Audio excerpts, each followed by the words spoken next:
মহান আল্লাহ বললেন, ও আমার নবী মূসা, তোমার জীবনের অনেক সময় অতিবাহিত হয়েছে। মন দিয়ে আমার কথা শোনো, খুব গাঢ় মনোযোগ দিয়ে শোনো। তোমার জীবনের 10-10টা বছর মাদায়েনে কেটেছে। আমি তো মাদায়েনবাসীদের নবী করে তোমায় পাঠাইনি, আমি তো মিশরবাসীদের নবী করে তোমায় পাঠিয়েছি। সুতরাং মাদায়েনে থাকলে চলবে না। ইযহাব ইলা ফিরআউন ইন্নাহু তাগা ফাকুল হাল লাকা ইলা আন তাযাক্কা।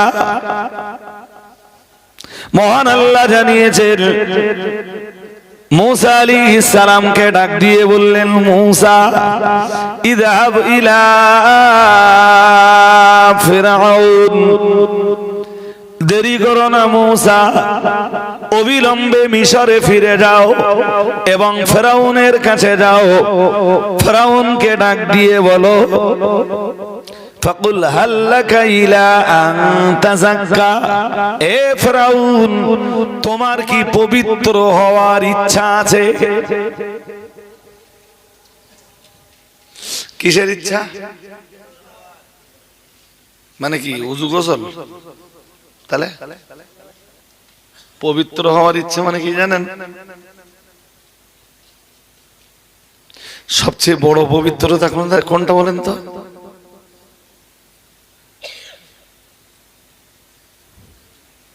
বলে ফেলুন। গোসল।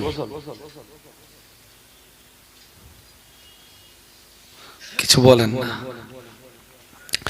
আল্লাহ পাকের কোরআন জানিয়েছে, মহান আল্লাহ ঘোষণা দিয়েছেন, ইন্নামাল মুশরিকুনা নাজাসুন। মহান আল্লাহ জানিয়েছেন, মুশরিক অপবিত্র।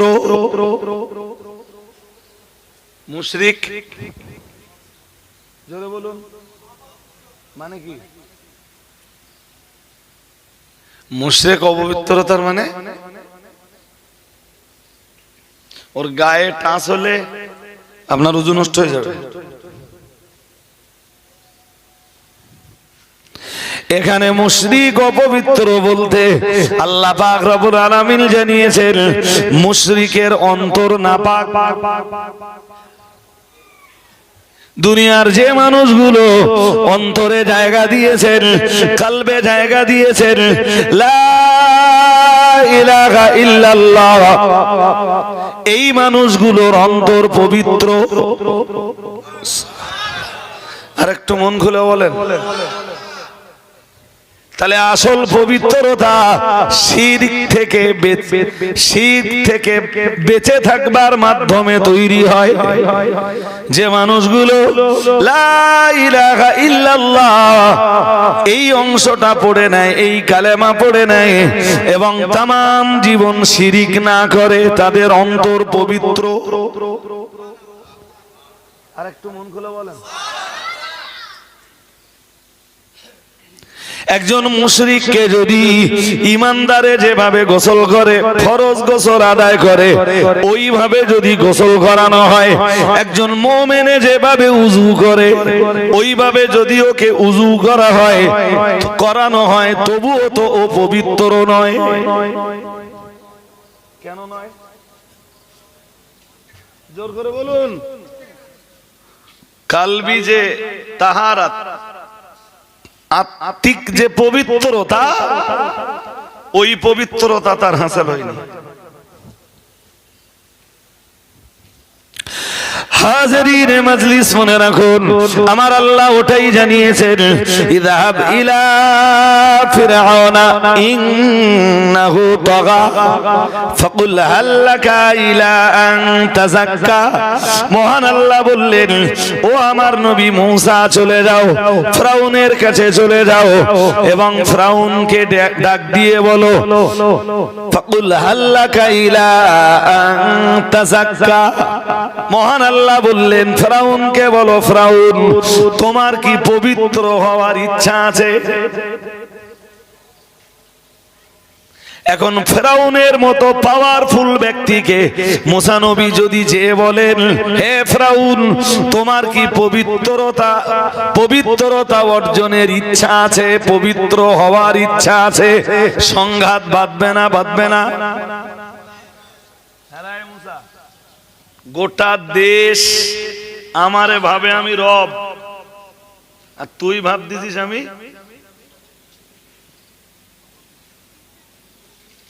সংঘাত বাঁধবে না? বাঁধবে না? জোরে বলেন। এখন সংঘাত বেঁধে যাবে, এই ভয়ে হক কথা বলা বন্ধ করে দাও। তাই তো? আরে হ্যাঁ না বলে না, বন্ধ করে দিলি।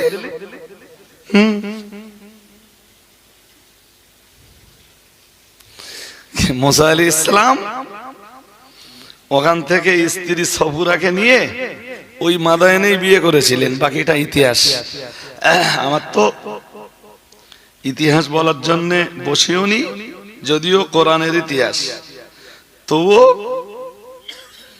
তবুও হাজিরিনে মাজলিস মনে রাখুন, আমি বলতে বলতে অনেকটাই বলে ফেলেছি। হযরত নবী মুসা আলাইহিস সালাম স্ত্রী সাফুরাকে নিয়ে মাদায়েন থেকে চলতে চলতে মিশরের মাটিতে ফিরে এলেন 10 বছর পর। মুসা নবী তখনও ফেরাউনের কাছে এক মার্ডার কেসের আসামি। আমার বিচার না, বলো কার বিচার? আরে বাবা, মুসা মার্ডার কেসের আসামি, কার বিচারে?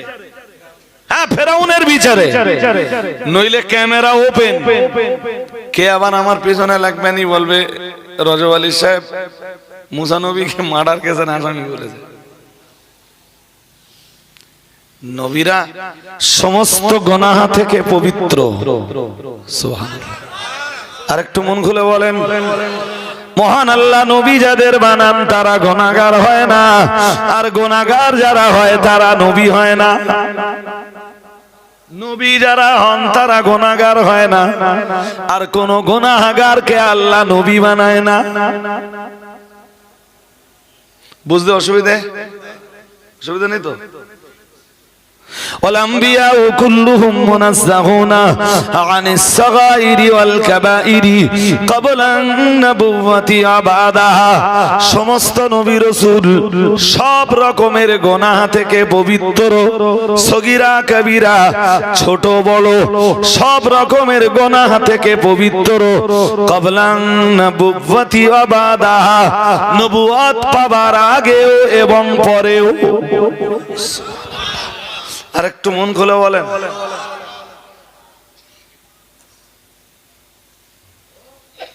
বাট লামাজাবিদের কোন বক্তা এখন কয় কেউ, সবাই না, নবী হাসরের ময়দানে মিজানের দিকে এইভাবে তাকিয়ে থাকবেন, নেকির পাল্লা ভারী হয় না গুনার পাল্লা ভারী হয়। নাউজুবিল্লাহ বলেন না, একটু জোর করে বলেন। কোরআনুল কারীমে আল্লাহ ব্যক্ত করেছেন, লিয়াগফির লাকাল্লাহু মা তাকদ্দামা মিন যামবিকা ওয়া মা তাআখার। মহান আল্লাহ জানিয়েছেন, নবী আপনার আগের পরের সব কিছুই আমি আল্লাহ ক্ষমা করে দিয়েছি। আরেকটু মন খুলে বলেন। সুতরাং আমার নবীর গুনাহের ব্যাপারে আর কোনো প্রশ্নই উঠতে পারে না।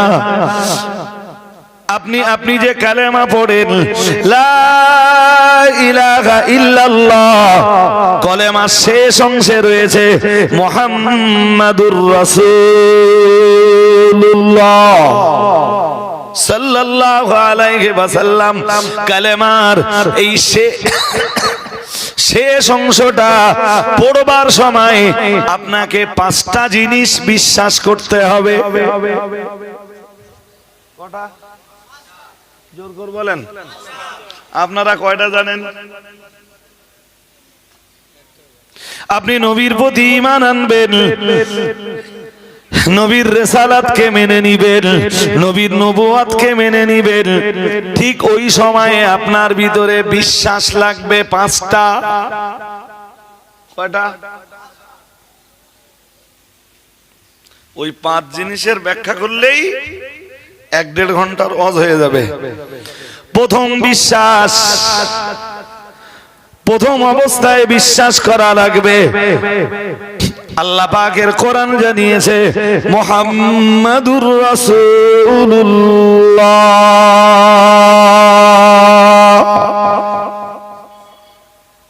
প্রথম বিশ্বাস কি? শুনছেন নাকি? আরে বাবা, তো মুহাম্মদ সাল্লাল্লাহু আলাইহি ওয়াসাল্লাম আল্লাহর রাসূল, আল্লাহর রাসূল, এটা প্রথম বিশ্বাস। দ্বিতীয়ত বিশ্বাস করা লাগবে তিনি আমার একা রাসূল নন। কানান নাবিয়্যু ইউবাসু ইলা কওমিহি খাসসাতান ওয়া বুইসতু ইলা নাসি আম্মাতান আও কামা ক্বালা আলাইহিস সালাম। দ্বিতীয়ত বিশ্বাস করা লাগবে তিনি আমার একা রাসূল নন, তিনি तमाम জগৎবাসীর রাসূল।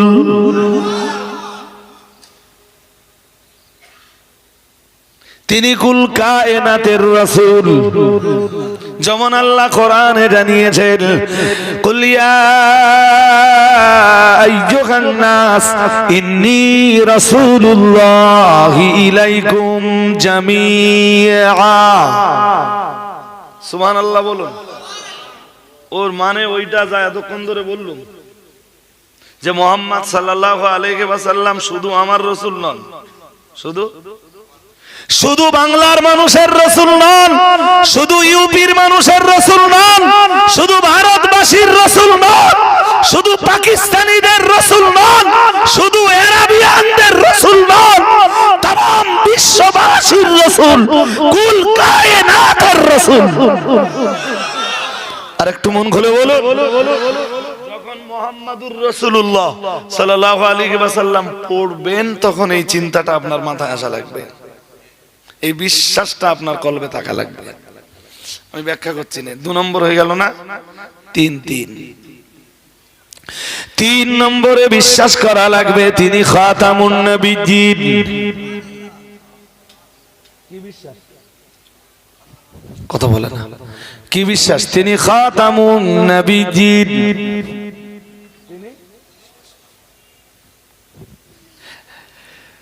যেমনটা রাসূলুল্লাহ নিজেই বলেছেন আনা খাতামুন নবিয়্যিন। প্রিয় নবী মুহাম্মদুর রাসূলুল্লাহ সাল্লাল্লাহু আলাইহি ওয়াসাল্লাম যেমনটা তিনি নিজেই জানিয়েছেন আমি হলাম শেষ নবী, লা নবিয়্যা বাদি, আমার পরে আর কোন নবী নাই।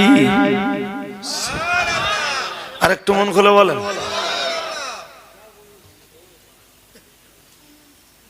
কোন সমস্যা নাকি? সমস্যা নেই তো? হ্যাঁ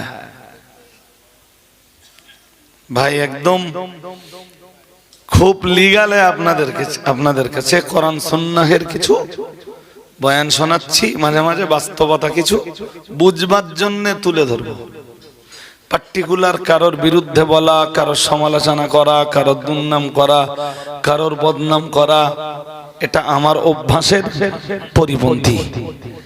জি, তাহলে এক বিশ্বাস রাসূলুল্লাহ, এক বিশ্বাস।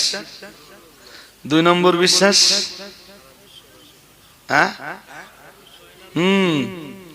তাহলে প্রথম বিশ্বাস তার রিসালাতের উপর, দ্বিতীয় বিশ্বাস তার উমুমের রিসালাতের উপর।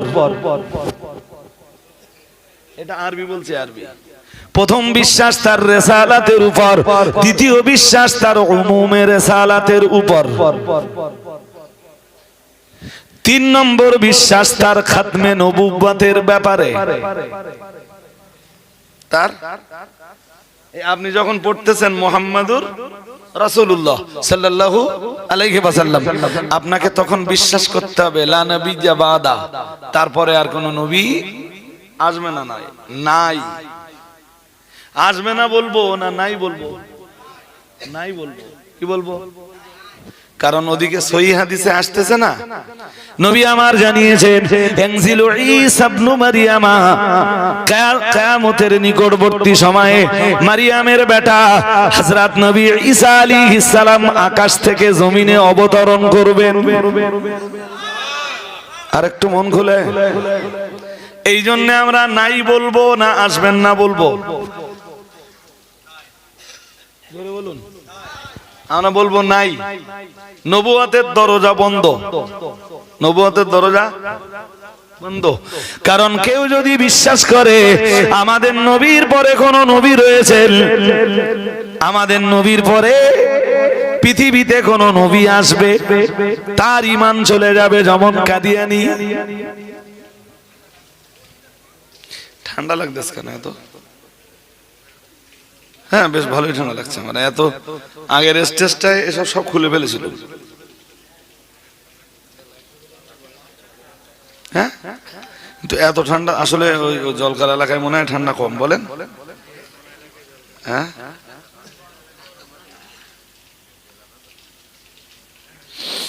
ও আল্লাহু আকবার। আমার গাড়িতে চাদর রয়েছে একটা মোটা, একটু কেউ যেতে পারবেন? জানতো একটু কেউ চাদরটা একটু নিয়ে আসুন, একটুখানি নিয়ে আসুন, নইলে ঠান্ডা খেয়ে গেলে না একবার। এমনি আস্তে আস্তে নাক আটকে আসছে। হাজিরিনে মজলিস, মনে রাখুন, খুব ভালোই কথা শুনছেন আপনারা এবং বুঝতেও আপনাদের ডিস্টার্ব হয় না। তাহলে এক বিশ্বাস তার রিসালাতের উপর, দুই নম্বর বিশ্বাস তার উমুমে রিসালাতের উপর, তিন নম্বর বিশ্বাস তার খাতমে নবুওয়াতের উপর। আমি এইগুলো ব্যাখ্যা দিলে তো এক একটা বিষয়ে আধ ঘন্টা করে ব্যাখ্যা দিতে পারবো। হাজিরিনে মজলিস, মনে রাখুন, চার নম্বর বিশ্বাস,